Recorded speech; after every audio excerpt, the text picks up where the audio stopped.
नहमदुहु व नुसल्ली अला रसूलिल करीम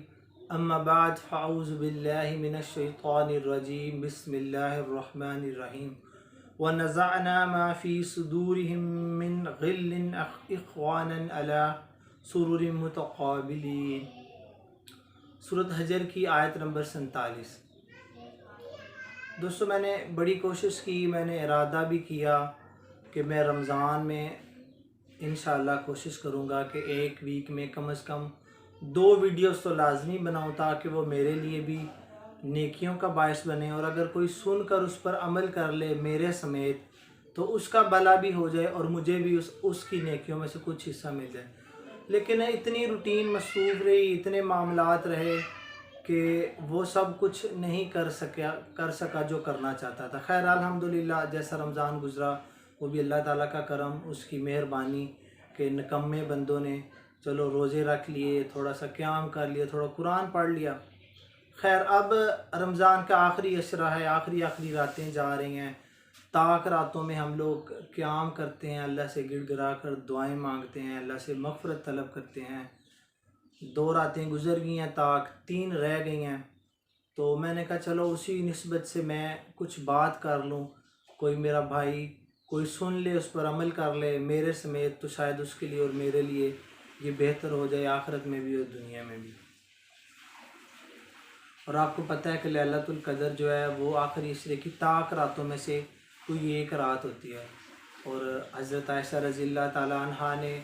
नबी करीम सल्लल्लाहु अलैहि वसल्लम से पूछा कि अगर मुझे लैलतुल क़द्र मिल जाए, मैं लैलतुल क़द्र को पा लूँ, तो मैं क्या दुआ करूँ, मैं अल्लाह से क्या मांगूँ? तो नबी करीम सल्लल्लाहु अलैहि वसल्लम ने दुआ बताई, फरमाया कि अगर आप लैलतुल क़द्र को पा लो तो आप दुआ करो, अल्लाहुम्मा इन्नका उफ़्फ़ु तुहिब्बुल अफ़्व फ़अफ़ु अन्नी, यानी कि मग़फ़िरत और माफ़ी ही मांगने के लिए कहा गया। हम लोग भी अल्लाह से गिड़गिड़ाते हैं, रोते हैं, अपने गुनाहों पर नादम होते हैं, शर्मिंदा होते हैं, माफ़ियाँ मांगते हैं। तो लैलतुल क़द्र के बारे में नबी करीम सल्लल्लाहु अलैहि वसल्लम की हदीस है, बुखारी की 1901 नंबर। नबी अकरम सल्लल्लाहु अलैहि वसल्लम ने फरमाया कि जो कोई लैलतुल क़द्र को ईमान की हालत के साथ, सवाब की नीयत के साथ क़याम करे तो उसके पिछले सारे गुनाह माफ़ कर दिए जाते हैं। जो उसने पूरी ज़िंदगी किए होते हैं वो अल्लाह ताला उसको माफ़ फरमा देते हैं। लैलतुल क़द्र को अल्लाह ताला जिब्राईल अलैहिस्सलाम को हुक्म देते हैं कि आप ज़मीन पर चले जाएं, और उनके साथ फ़रिश्तों की कसीर जमात होती है, बहुत ज़्यादा तादाद में फ़रिश्ते होते हैं, और उनके हाथ में एक सब्ज़ रंग का झंडा भी होता है जिसको कि खाना काबा की छत के ऊपर लगा दिया जाता है। और फिर जिब्राईल अलैहिस्सलाम फ़रिश्तों से कहते हैं कि जो अल्लाह से मग़फ़िरत मांगे, जो क़याम में हो, जो ज़िक्र कर रहा हो, जो बैठा हुआ हो, जो किसी भी अंदाज़ में अल्लाह ताला की इबादत कर रहा हो, आपने उसको सलाम करना है, अल्लाह का उससे मुसाफ़ा लेना है और उसके लिए अल्लाह की मग़फ़िरत और खुशनुदी का ऐलान कर देना है। और ये सिलसिला फिर सारी रात चलता रहता है। जब सुबह होने लगती है तो जिब्राईल अलैहिस्सलाम फ़रिश्तों से कहते हैं कि चलो फ़रिश्तों की जमात अब कूच करो, अब वापस चलते हैं।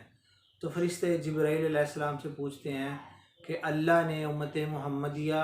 के लोगों के साथ, हाजतमंदों के साथ, ज़रूरतमंदों के साथ क्या मामला किया?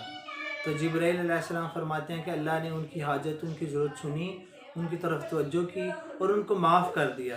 सिवाय 4 तरह के लोगों को। और फिर वो पूछते हैं कि वो 4 तरह के लोग कौन हैं? तो जिब्राईल अलैहिस्सलाम फरमाते हैं कि वो 4 तरह के लोग, एक आदी शराब पीने वाला, दूसरा वालिदैन का नाफरमान, तीसरा वो जो कता रहमी करे, और कता रहमी क्या होती है? जो रिश्तेदारों से ताल्लुक़ तोड़ दे, और चौथा जो दिल में बुग़्ज़, कीना, हसद, अनाद रखे और लोगों से ताल्लुक़ तोड़ दे। और मैंने जो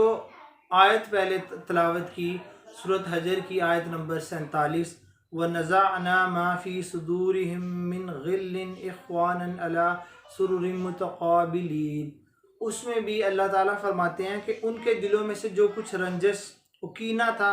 हम सब कुछ निकाल देंगे। वो भाई भाई बने हुए होंगे और एक दूसरे के आमने सामने तख्तों पर बैठे हुए होंगे। यानी कि वो बंदा जन्नत में जा ही नहीं सकता जिसके दिल में किसी दूसरे के लिए, किसी मुसलमान के लिए कीना या बुग़्ज़ हो, अनाद हो, हसद हो, اس کی پیٹھ پیچھے وہ اس کے خلاف کچھ سوچتا ہو، خیانت کرتا ہو، اس کو اللہ تعالیٰ معاف نہیں کریں گے اور جنت میں تب تک نہیں بھیجیں گے جب تک اس کے دل میں سے دوسرے کے لیے کینہ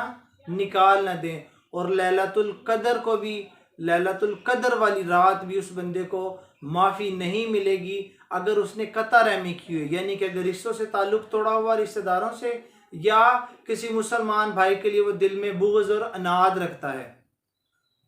نبی کریم صلی اللہ علیہ وسلم نے فرمایا کہ لوگ جہنم سے چھٹکارا پا لیں گے لیکن وہ جنت میں نہیں جا سکیں گے تب تک کہ جب وہ جنت کی طرف جا رہے ہوں گے تو ان کو ایک پل پر روک لیا جائے گا اور اس پل پر ان کے دلوں میں سے بغض، عناد، کینہ اور حسد نکال دیا جائے گا، پھر ان کو جنت میں داخل کیا جائے گا۔ اور سوچیں، اگر میں مثال دیتا ہوں، اگر میں کسی بندے کے ساتھ بغض اور عناد رکھتا ہوں اس دنیا میں اور جنت میں میں دیکھوں اس کو اور میرے دل میں اس کے لیے بغض ہو تو کیا میں اس جنت میں خوش رہ پاؤں گا؟ حسد اور بغض تو ایسی بیماری ہے جو جس کو لگ جائے وہ اس کو اندر سے کھائی جاتی ہے، تو وہ جنت تو نہ ہوگی پھر میرے لیے یا کسی ایسے بندے کے لیے۔ تو اس لیے اللہ تعالیٰ جنت میں اس بندے کو لے کر ہی نہیں جائیں گے، اس کے دل میں سے پہلے بغض، عناد اور کینہ کھینچیں گے، پھر اس کو جنت میں بھیجیں گے۔ تو کیا مطلب، ایک تو لیلۃ القدر کو معافی نہیں ملے گی جس کے دل میں بغض، کینہ، عناد، حسد ہوگا، یا کسی نے رشتہ داروں سے قطع تعلقی کی ہوئی ہے۔ تو میرا آج کا یہی پیغام ہے، یہی درخواست ہے، جو لوگ میری یہ بات سن رہے ہیں، جو لوگ مجھے دیکھ رہے ہیں،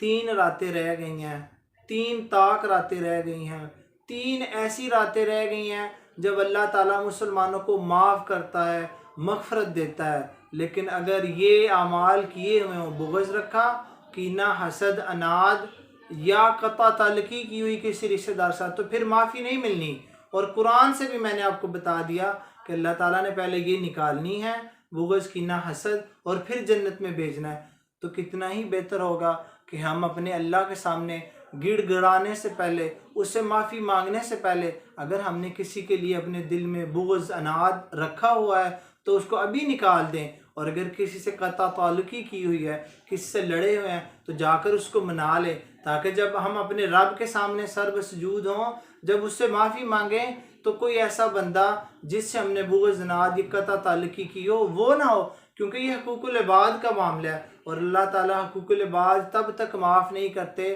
جب تک وہ متعلقہ بندہ معاف نہ کر دے۔ تو یہ میری درخواست ہے، یہ میرا پیغام ہے۔ اللہ مجھے اور آپ سب کو عمل کرنے کی توفیق دے اور اس عمل پر ہمارے لیے جنت میں مقام رکھے اور ہمیں معاف کر دے کہ اگر کوئی ایسا معاملہ ہے تو خدا را 3 راتیں رہ گئی ہیں،